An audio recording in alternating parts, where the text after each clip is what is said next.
Welcome, ladies and gentlemen, to another exciting edition here at UCS Wrestling.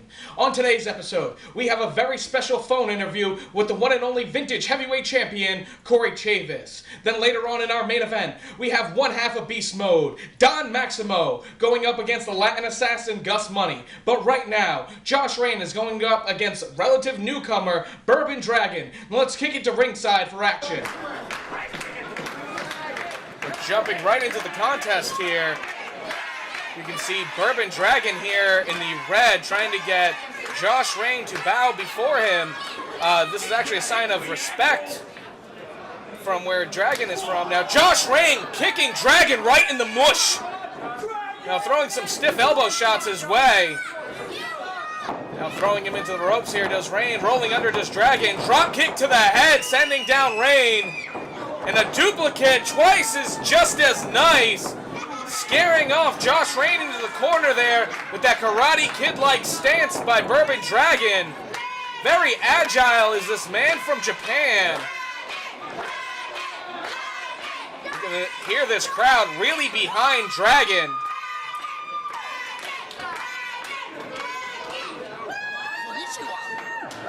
Konnichiwa indeed, Dragon. You can hear him there making a Wu-Tang Clan reference. Now locking up with Josh Rayne. Rayne firmly getting a grasp of that arm, throwing it into an armbar, retching it in really nice there. Now as you know, Josh Rayne is a member of the Virus, along with Jude McKenzie and Josh Masters. Dragon doing an impressive flip to get out of that armbar, really now putting it on Josh Rayne, giving him a little bit of a taste of his own medicine here. Now Dragon comes to us by way of Japan. Now Josh Rayne doing an impressive escape himself, getting out of that armbar and locking one of his own into Dragon. Going for a full reverse now, palm strike and into a headlock by Bourbon Dragon here. Now Dragon has been training for some time, and this is one of his first matches here in the United States, so it'll be amazing to see how he does. With a nice shoulder tackle taking down Josh Rayne there. Now a flip up and over. Sending him into the ropes as Rayne, blocking him does the Dragon, rolling him up for a pin here. 1, 2, only a 2 count out of that pin attempt by Dragon. Now locking him up, going for another 1, 2. No, Dragon unsuccessful here, only getting a 2. Now tripping on the legs. Trying for a nice small package here. 1, 2, no, not gonna do it. Dragon is a whirlwind of fire right now. Really getting a lot of pin attempts on Josh Rayne. But now Josh Rayne having none of it, raking the eyes of Dragon. Blinding him temporarily there. Now Josh Rayne sends Bourbon Dragon off. Dragon ducks underneath and another drop kick to the head does Dragon. Now Bourbon Dragon charging in. Josh Rayne missing it. Flying forearm sharp by Josh Rayne sends Bourbon Dragon down to the mat. Josh Rayne bouncing off now, stalling drop kick to the head of Bourbon Dragon. That might be it here, folks. But you gotta believe, if Josh Rayne wasn't spending so much time outside the ring taunting these fans, he may have had the victory in this contest. Dragon's been down for a good while, and all Rayne has been doing is taunting these fans.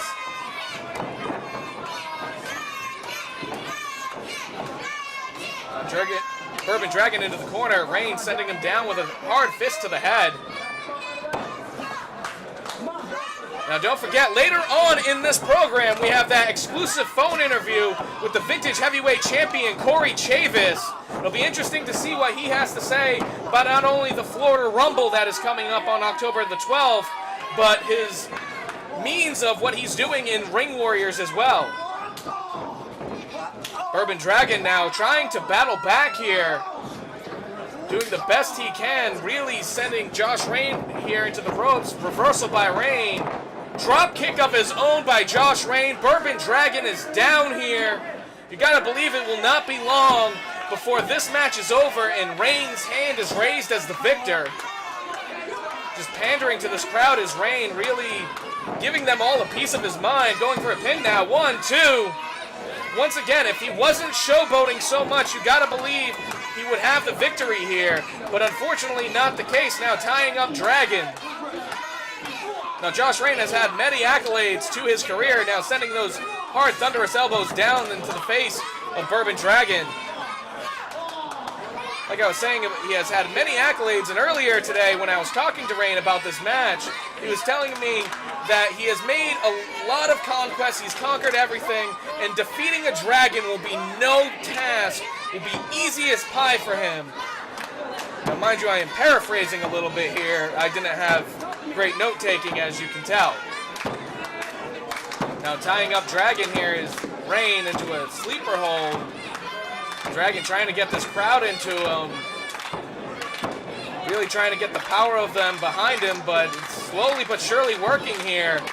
Now battling back to his feet is Bourbon Dragon, throwing these stiff shots into the midsection region of Josh Rayne. Battling out of it does Bourbon Dragon, trying to come back into this contest.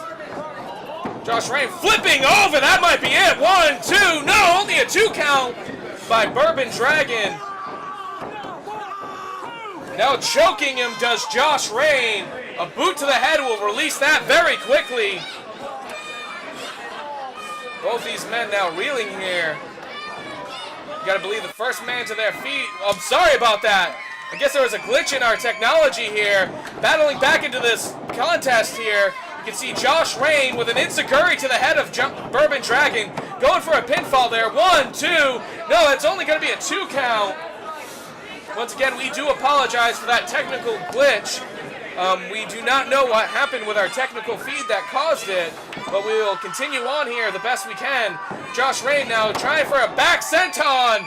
No, not going to get the job done. Bourbon Dragon rolls out of the way. Both men now down on the mat, trying to get back into this contest.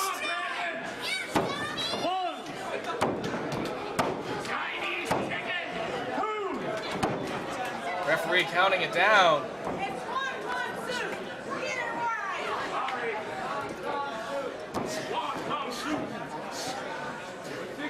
Kind of hear this crowd trying to get behind Bourbon Dragon to get him back into this contest. Dragon the first one to his feet, chopping down Rayne, getting him back down to the mat. Battling him into the corner here. Stiff chops to the head and chest region of Rayne. Bourbon Dragon taking full control here of Josh Rayne.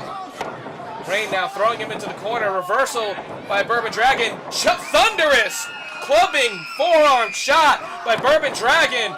Now chopping Josh Rayne down to size. Spinning kick to the midsection there. And an axe kick to the back of the head of Rayne. This might be it, ladies and gentlemen. 1, 2.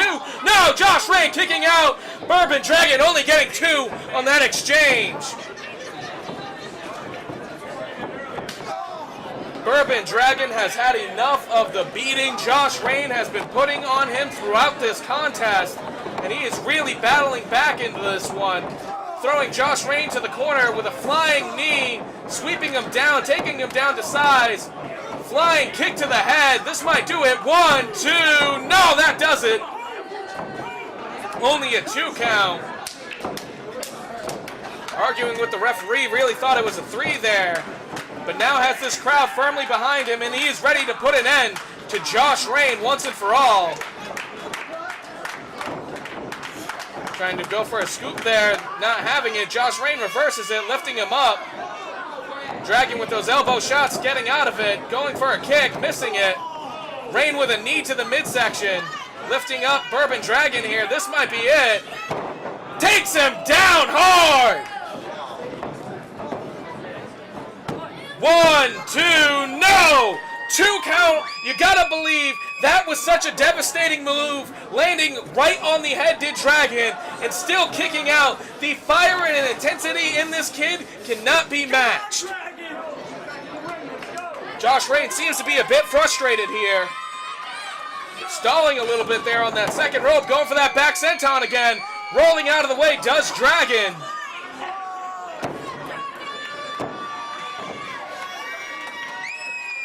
Dragon now back to his feet. He's ready for Josh Rayne to get to his. Kick to the midsection. Taking him up. What's this going to be? Spinning three-headed dragon by Bourbon Dragon. That's going to be it. 1, 2, 3, ladies and gentlemen. Bourbon Dragon is your winner.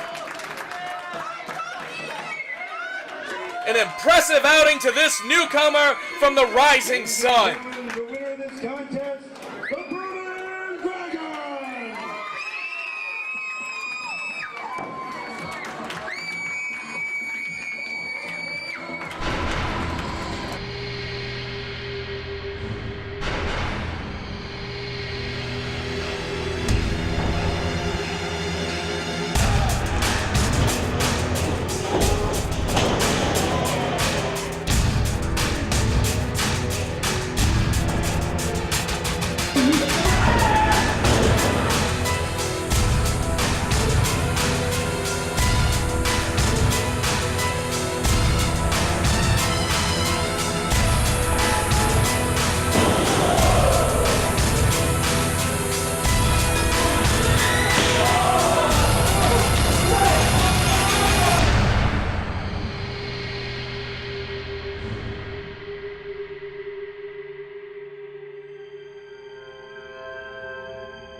Ladies and gentlemen, at this time, I am joined by the vintage heavyweight champion, Kory Chavis.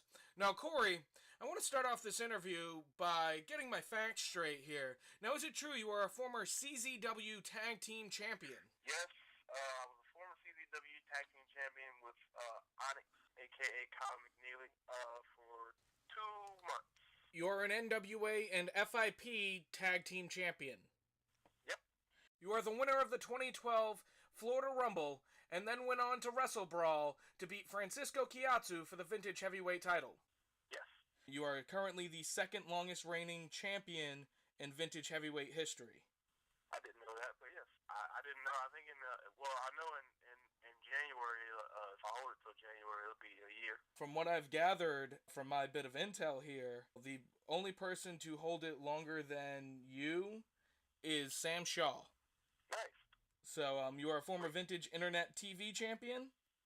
Yes. I won that in my first match in vintage. Awesome. I did not know that. How have you been able to handle all of the success you've had in your career?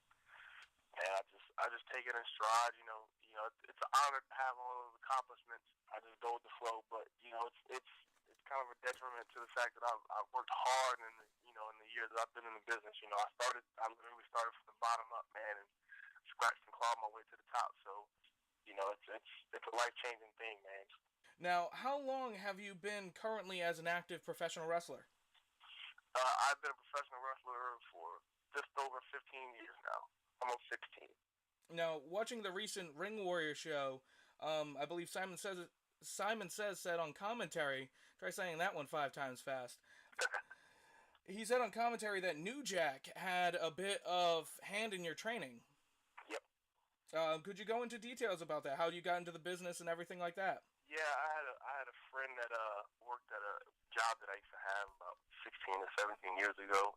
I was messing around on the internet at my job, and one of the guys that worked there noticed I was looking at wrestling websites because I've always been a fan of professional wrestling ever since I knew what the TV was. He noticed it, and he was telling me about how he goes to a lot of independent shows and a lot of smaller shows around. So that weekend I ended up going with him to a show, IWU, and they were running in Atlanta, Georgia. And that night I met the guy that mainly trained me, a guy by the name of Murder One, who wrestles a lot in the Southeast. And we ended up becoming real good friends. And at that time I was in the music business, and he was trying to get me to cross over into wrestling. And at first I didn't think that I had what it took to become a professional wrestler because I grew up watching it, and I had no idea that I would be able to do what those guys do night in and night out. So eventually he talked me into it, and he started training me. And then next thing you know, New Jack was he would show up to the training sessions and bump us around a little bit and teach us a lot. And he taught me a lot about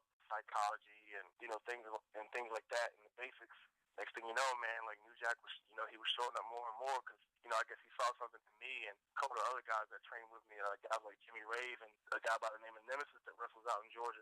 He took the time with us, man, and him and Murder One and, a few other guys. Next thing you know, the training for about a year or so, they were putting me out there in front of crowds, and I haven't looked back since. I know you were a part of a tag team known as the Dark City Fight Club with John Davis. Now, recently in Vintage Wrestling, you are no longer a tag team. You have split up and currently engaged in a very bitter feud.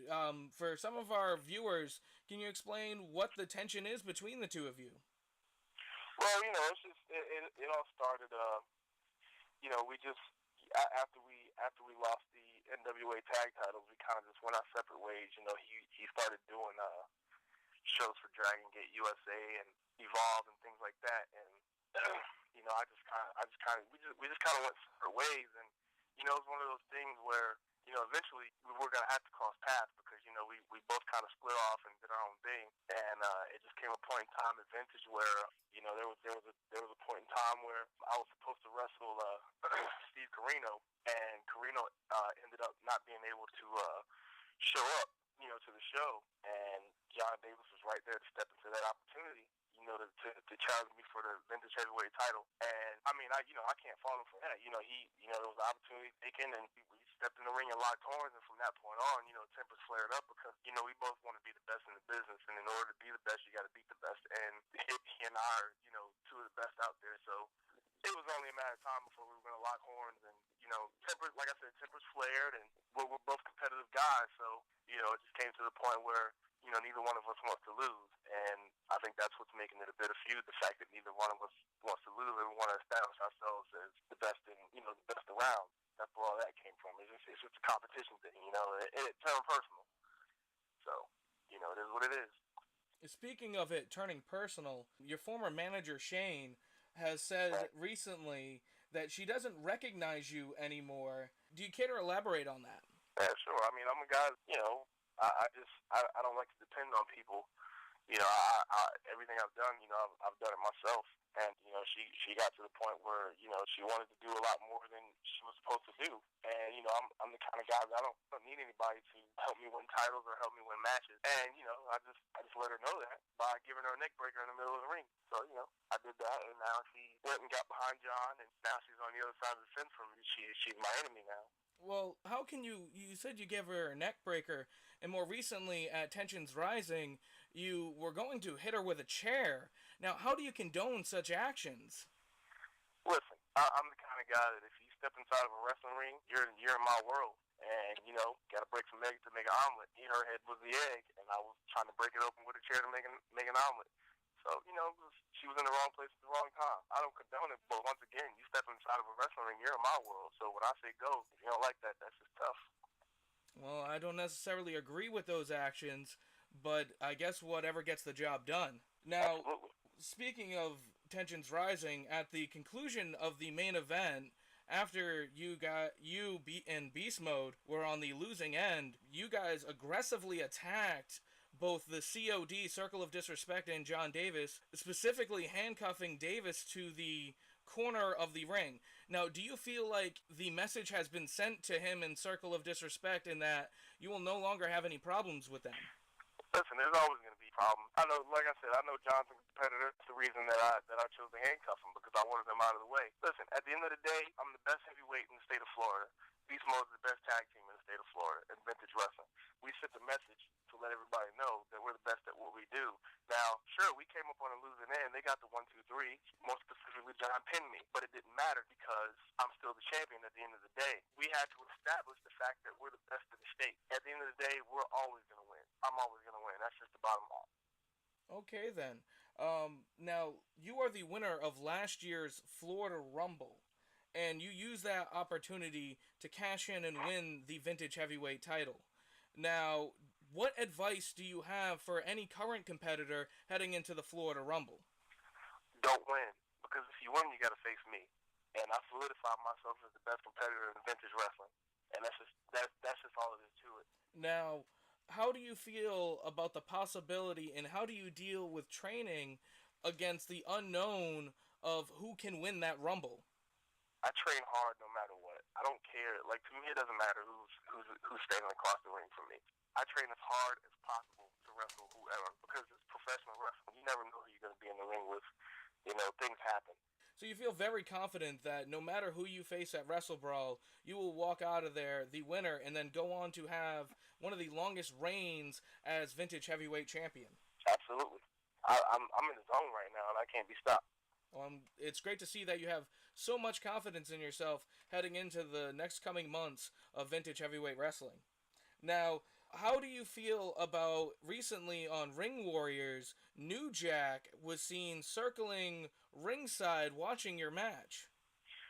Well, I love it. It made me fight harder and harder because that's somebody who, you know, put a lot of effort into me from day one. So anytime he's standing outside of the ring watching me do what I do, I've always got to step up and impress that guy. We got some stuff in store for Ring Warriors. Y'all don't, I mean, you don't even, people aren't going to comprehend what we're about to do in Ring Warriors. We're getting ready to take it over. So everybody on that roster needs to look out. Well, I think it's a very good idea for everybody to keep glued to Ring Warriors as well as Vintage Heavyweight Wrestling to see what you will have in store in and outside of the ring. Absolutely.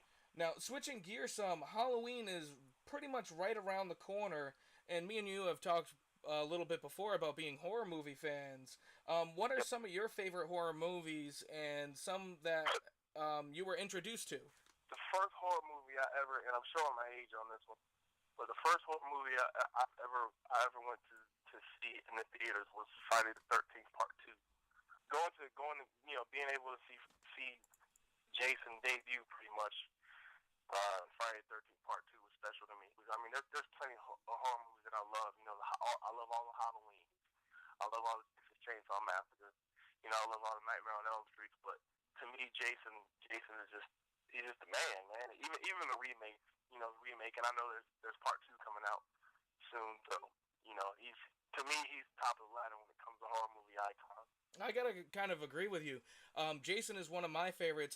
Now, are there any horror movies that you would recommend that maybe I should watch or other people should watch? Lately, I've been, and a lot of people are against me on this one, but lately I've been trying to put over VHS and VHS 2 to a lot of people because it's like it's not necessarily a slasher flick. It's more it just tells like different tales or whatever. But man, it's just different like from anything I've ever seen. It's one of those things where it's like I'm always about things that evolve, and to me VHS and VHS 2 evolved the whole horror genre as a whole. It's one of the things that I've been spending a lot of time looking at and trying to figure out the whole story, and the storyline to VHS 1 leading into VHS 2 is classic to me. What are your takes on Cabin in the Woods? Oh, now that's another one that kind of had a nice twist to it. Once they showed what was under the cabin. As a matter of fact, I want to go here in Orlando to the Halloween Horror Nights because they have a Cabin in the Woods haunted house that I really want to go to, and I try not to miss. I try to go there every year because they always have some really good houses. Now, you have some interesting theme music that I have heard, a remix of one of the Friday the 13th instrumentals, as well as I believe a remix of the I Stand Alone by Godsmack. Now, who is the producer of these songs, and where do you get such unique theme music? Oddly enough, I'm the producer of those. I remixed those myself. The one that you're talking about with Friday the 13th, it's the music from the second Friday the 13th, and also in the chorus part of it, it has the music from Psycho. I would love to hear more of your music and everything. Where can people go to find out more about you, more about your music, more about any shows you have coming up or anything like that? You can definitely go to my Facebook, just search the name Kory Chavis. Also, I put a lot of my music up online.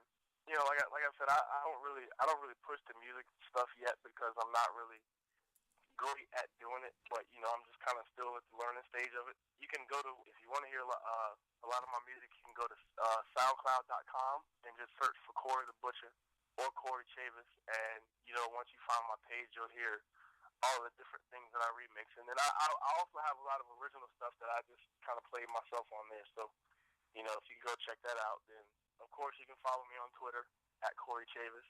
That'll let you know where I'm going to be and what I'm doing and all that kind of thing. All right, well, I want to thank you once again for joining us here at UCS Wrestling.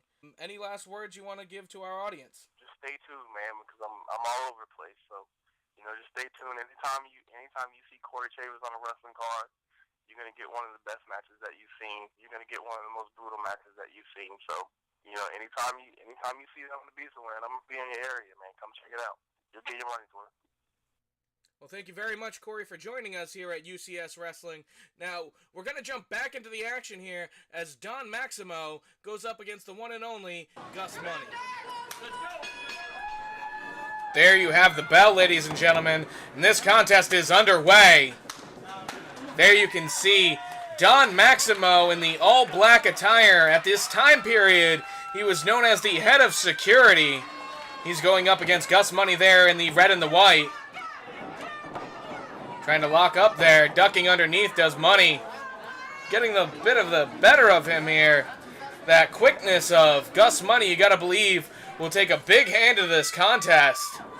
Against the sheer strength of Don Maximo. There you see it!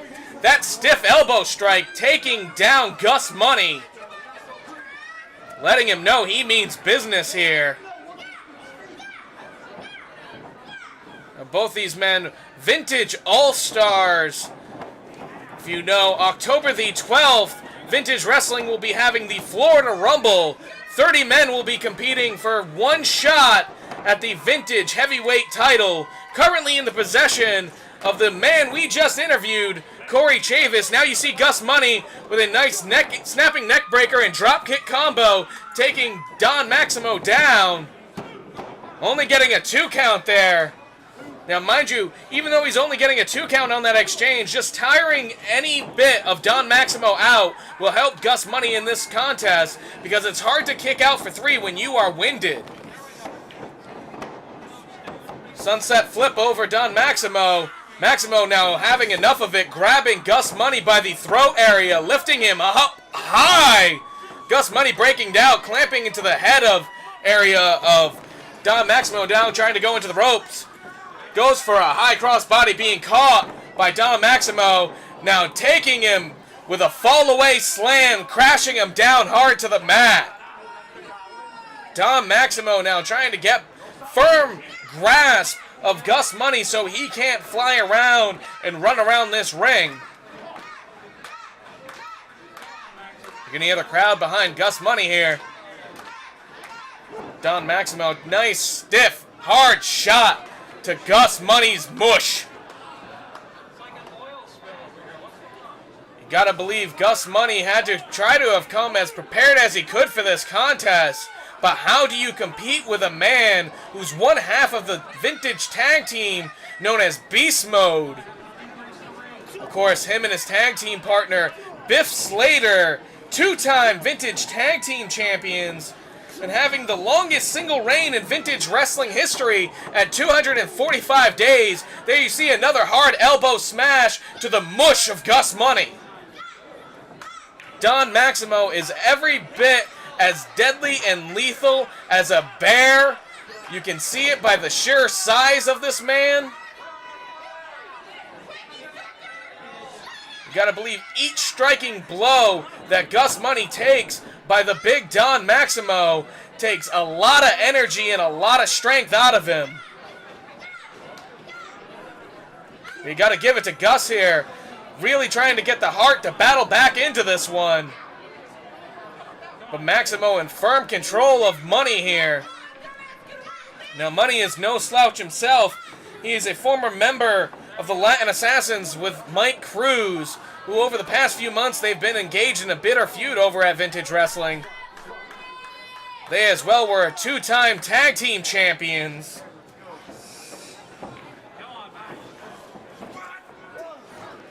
You can see Don Maximo now taking Gus Money and putting him on his shoulders here, trying to charge him into that turnbuckle. Money reversing it. Back neck snap on Maximo there.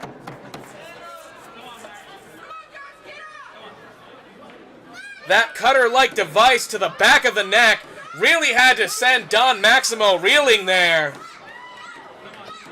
Both these men now trying to get back to their feet.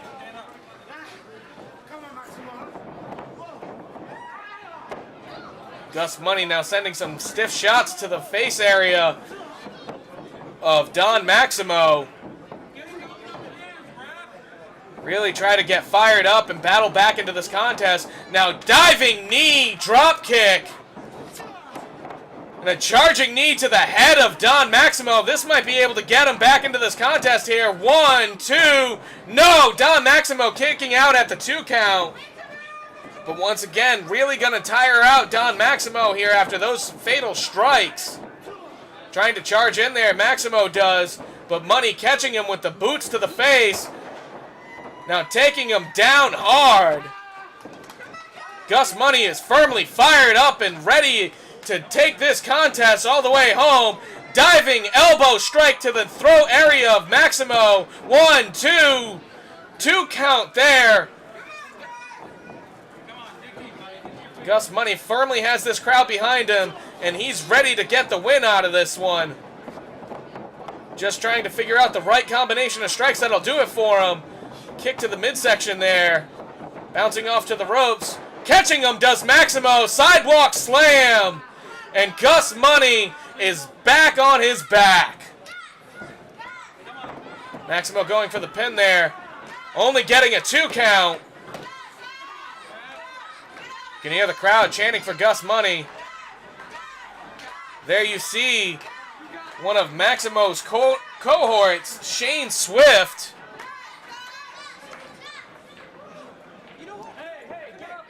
Now distracting the referee does Swift. I believe he handed him some kind of baton there to that other gentleman. Money catching it. Clubbing Don Maximo with it. Sending him down. At least he's trying to at least. Now tossing it in Maximo's hands. Gus Money goes down, causing the disqualification. The referee believing that Don Maximo used that baton on Money. Gus Money did it, getting the better of the smarts out of Don Maximo there, getting the victory any way he can, but Shane Swift catching him. They're not going to have any of this, putting the boots to him. As we try to restore order here, let us get a word from one of our sponsors.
Kory Chavis. It appears that you are a big fan of handcuffs and beatdowns. I found a guy on our own roster who's no stranger to handcuffs or beatdowns. At the Florida Rumble, it's going to be Death Row Jethro one-on-one with you for the heavyweight championship of Vintage.